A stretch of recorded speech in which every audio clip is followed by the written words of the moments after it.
In NCAA Season 99 table tennis, one name resonated throughout the entire event that took place at the Emilio Aguinaldo College Gym.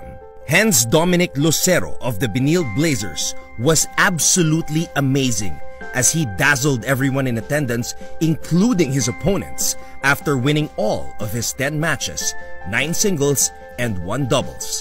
Grabe po yung preparations na ginawa po namin.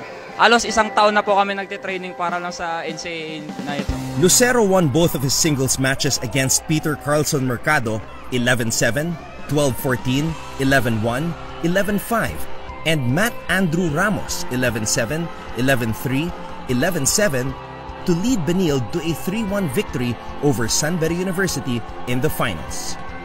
For his extraordinary exploits, Lucero was awarded Rookie of the Year and Most Valuable Player.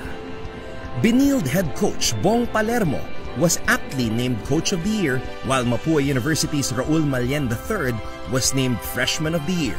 Maraming salamat at nakakuha na naman kami ng championship ngayong taon na to. Salamat sa mga players na talagang nag-training.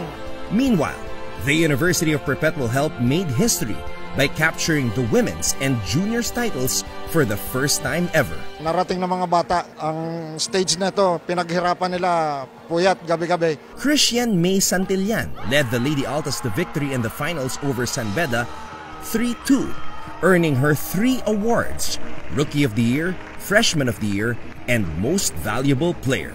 Kanina po, from 2-1 po, tinapangan po talaga namin na sabi namin kaya pa to, kaya pa namin ibangon at mananalo kami kasi alam namin yung hirap na pinagdaanan po namin bago pumabot to. Santillan, in a post-match interview with GMA Regional TV News, mentioned that she was inspired to win the title by her late father. In juniors play, Gerald Aguilar starred for Perpetual as he won both his singles matches to help his team to a 3-1 victory over San Beda. 4 years po kami nag-training. Pinagandaan po namin to ng sobra. Kaya buti naman po nagbunga yung paghihirap at araw-araw namin pag-training. Like Santillan, Aguilar also became Rookie MVP of the tournament. Kirby Collis was Coach of the Year for both the women's and juniors teams of Perpetual. Next season, panigurado, magiging mas exciting kasi sa ngayon, 6 na school lang yung nag-participate. Gawa nga ng, dahil nga sa pandemic, medyo hindi nakapag-ano ng mga athlete. 6 na school lang yung nakapag-prepare. Pero next year, 10 school na yan. Kaya patindi na yung maghahanda gagawin. And that, mga kapuso, was your NCAA Season 99 Table Tennis Recap.